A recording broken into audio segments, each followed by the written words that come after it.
Jadi ada kesesuaian yang sangat erat antara nafsul mutmainnah dengan hati. Nah, ada kesesuaian erat antara Asia dan juga Musa. Jadi ini adalah sebuah petunjuk juga bagi kita.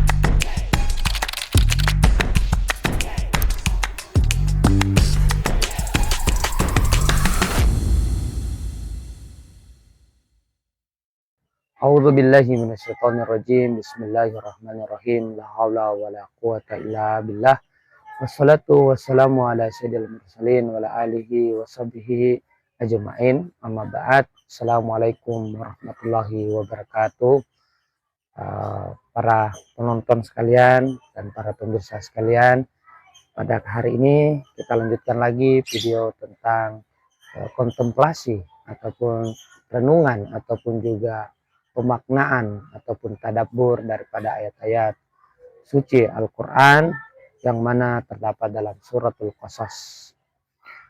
Kembali lagi saya menyampaikan bahwasanya dalam suratul Qasas ini, dalam cerita berdasarkan daripada takwilat Sufiyah Kasyani ini, bahwa seluruh ayat-ayat suci Al-Quran di samping menjelaskan tentang apa yang terjadi pada semesta raya, masa lalu, dan cerita peristiwa-peristiwa tentang masa lalu, semua terjadi pada diri manusia itu sendiri.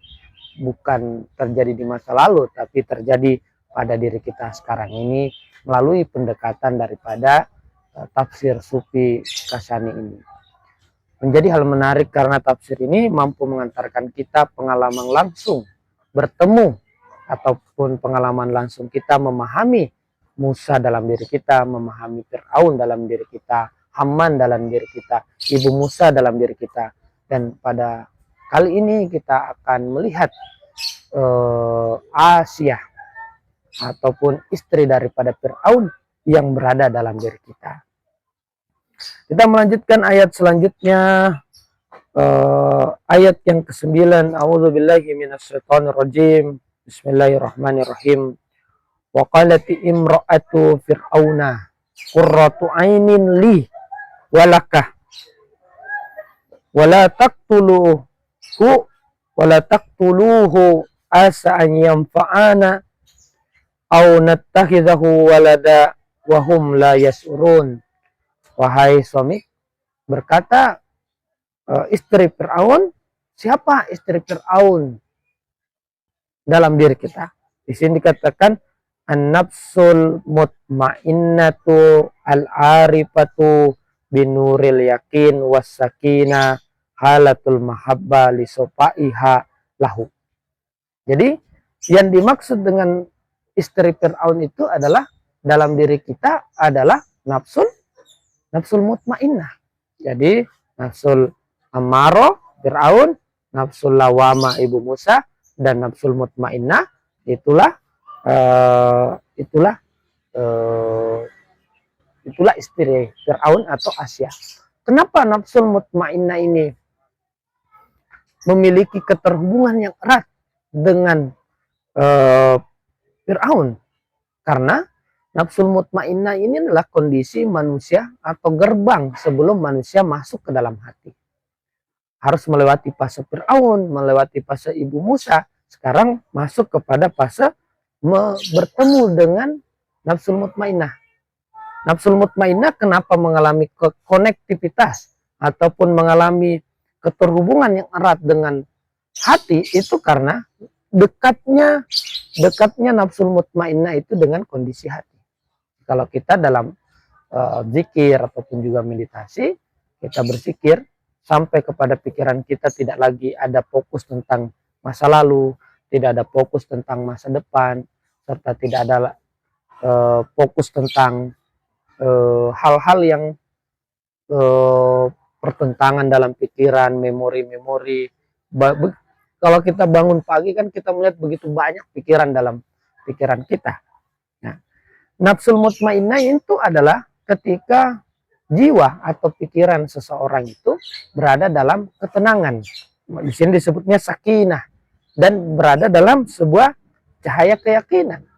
Kalau orang betul-betul yakin dalam hidup ini, maka baginya tidak ada lagi sesuatu yang perlu ditakutkan. Nah, begitulah nafsul mutmainnah yang disimbolkan sebagai istri daripada Fir'aun, dekat dengan, sangat dekat dan akrab dengan Musa. Makanya yang bisa mengerti hati adalah cuman nafsul mutmainnah, yang disimbolkan atau simbolisasi daripada nafsul mutmainnah di sini adalah Asia atau pada istri Fir'aun. Saya ingin mendisklaimer lagi bahwa cerita ini tidaklah berarti menafikan sejarah. Akan tetapi, ini adalah sebuah penyingkapan batin, penyingkapan rohani dari penulis kitab ini, mampu melihat bahwa yang terjadi pada zaman dahulu ternyata terjadi pada diri kita sendiri. Itu yang ingin saya tekankan. Kemudian berkata Imro'atu Fir'aun, qurratu ainin li, bahwasanya kenapa nafsul mutmainnah ini atau istri Fir'aun Asia ini senang melihat Musa. Kenapa? Karena ada tanasub. Di sini katakan ada kesesuaian, ada sesuatu yang sinkronitas. Sama dalam pertemanan dalam hidup kita ini, kepada siapa kita nyaman, kepada frekuensi mana kita lebih masuk, kepada pergaulan mana kita lebih akrab. Kita memiliki banyak pergaulan dalam hidup ini, akan tetapi pergaulan yang mana yang kita lebih senangi, atau pergaulan mana yang lebih kita akrabi. Kita mungkin punya pertemanan di kampus, tapi nggak semua pertemanan di kampus itu kita lebih tanasub atau lebih sesuai ataupun lebih nyaman. Nah, itulah juga terjadi. Jadi ada kesesuaian yang sangat erat antara nafsul mutmainnah dengan hati. Nah, ada kesesuaian erat antara Asia dan juga Musa. Jadi ini adalah sebuah petunjuk juga bagi kita bahwa ketika kita hendak untuk mendapatkan posisi hati, maka bagaimana kita belajar untuk sampai kepada nafsul mutmainnah. Nafsul mutmainnah itu apa? Yaitu kita tidak lagi, pikiran kita selalu berada dalam keadaan present moment, atau berada di sini. Seorang yang Fir'aun itu adalah ciri orang yang selalu melihat ke depan. Pengen ini, pengen membangun ini dan itu. Nah, dia nafsul amarah selalu menghadapkan ke depan. Kalau nafsul lawamah, Ibu Musa, itu penuh dengan ketakutan, tidak ada optimisme terhadap masa depan. Itulah yang terjadi kepada nafsul lawamah.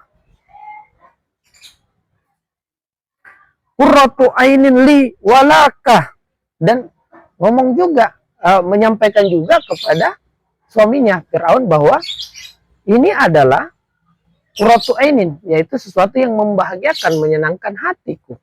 Walaka, dan juga kepada engkau. Tapi di dalam hadis dikatakan, Fir'aun mengatakan laki wala li, untuk engkau saja wahai Asia dan tidak untuk aku.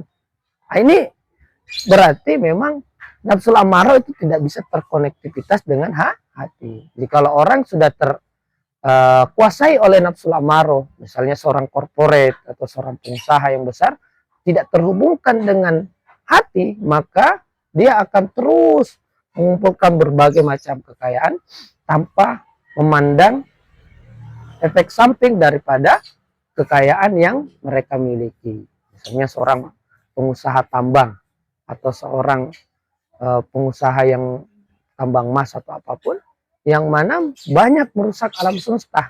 Begitu banyak kehidupan yang dirusak untuk menggali sebuah benda. Begitu banyak kehidupan, tumbuh-tumbuhan, hewan-hewan, satwa-satwa liar yang lainnya, banyak yang dikorbankan. Nah, jikalau tidak dipakai dengan hati, maka yang terjadi adalah begitu banyak hal yang dia rusak. Nah, itulah nafsul ammaro. Dikatakan bahwasanya ketika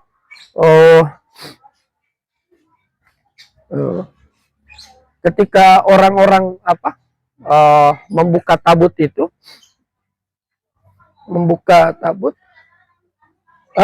Yang mampu membuka tabut itu, mampu membuka membuka tabut tempat Musa itu hanya satu orang, yaitu Asia. Dan dia melihat di dalam perutnya, dalam perut Nabi Musa terdapat cahaya, maka dia cenderung kepada itu. Fa'ahbathu, dan Sayyidah Asia itu pun menyukai Musa karena ada kesesuaian. Asaan yang pana, semoga anak ini bermanfaat bagi kita. Dalam apa? Dalam di sini kan pitahsilil asbab ma'as, ya, dalam hal-hal yang mana memenuhi kebutuhan hidup kita. Wari'ayatul masolih, wari'ayatul masolih, dan bisa jadi Musa ini bermanfaat bagi kita juga dalam menjaga kemaslahatan, wa tadbirul umur, dan mengatur perkara-perkara yang ada. Au nattakhidhu waladan, ataupun juga kita menjadikan dia sebagai anak. Apa itu? An yunasiban nafsah dunaru. Di sini katakan berharap dia jadi anak, yaitu berharap Musa ini sesuai dengan apa? Sesuai dengan nafs. Nah, apakah nafsul lawama atau amaro ataupun juga nafsul mutmainnah. Dunaru, tapi dia enggak tanpa.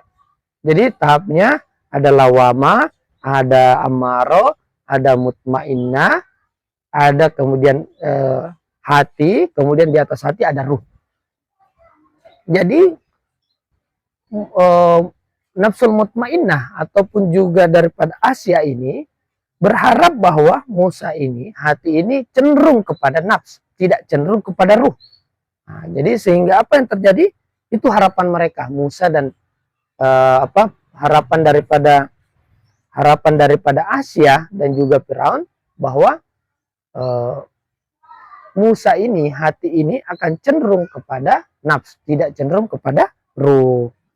Wa yattabi hawa, dan hati ini mengikuti hawa nafsu gitu. Keinginan yang sementara dan seterusnya. Wa yahdamul badan bil islah, dan juga mampu mengatur badan ini. Jadi hati ini diperuntukkan bagi siapa? Bagi keinginan daripada Asia dan juga keinginan daripada Firaun itu.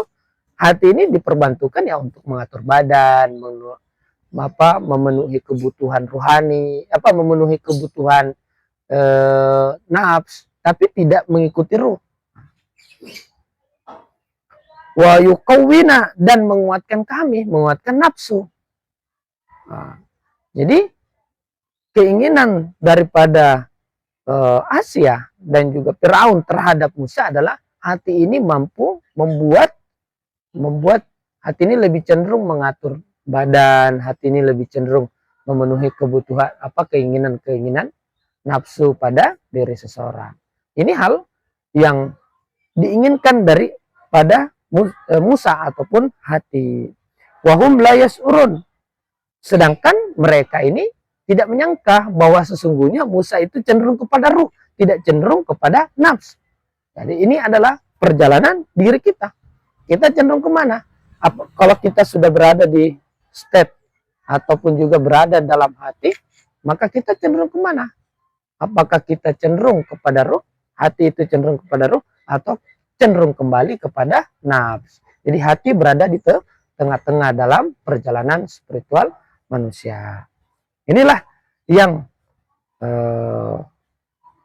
saya sampaikan ataupun yang kita renungkan secara bersama, yang terdapat ataupun yang ada dalam Al-Quran, bagaimana Al-Quran menjadi petunjuk, yaitu Al-Quran bisa hadir dalam diri kita. Al-Quran tidak hanya hadir dalam sebuah sejarah, tidak hanya hadir sebagai catatan sejarah, manuskrip sejarah, ataupun cerita-cerita masa lalu, tapi Al-Quran benar-benar hadir dalam diri kita sebagai sesuatu yang benar-benar nyata bagi diri kita. Walhamdulillahi rabbil alamin, wabillahi taufiq wal hidayah. Wassalamualaikum warahmatullahi wabarakatuh.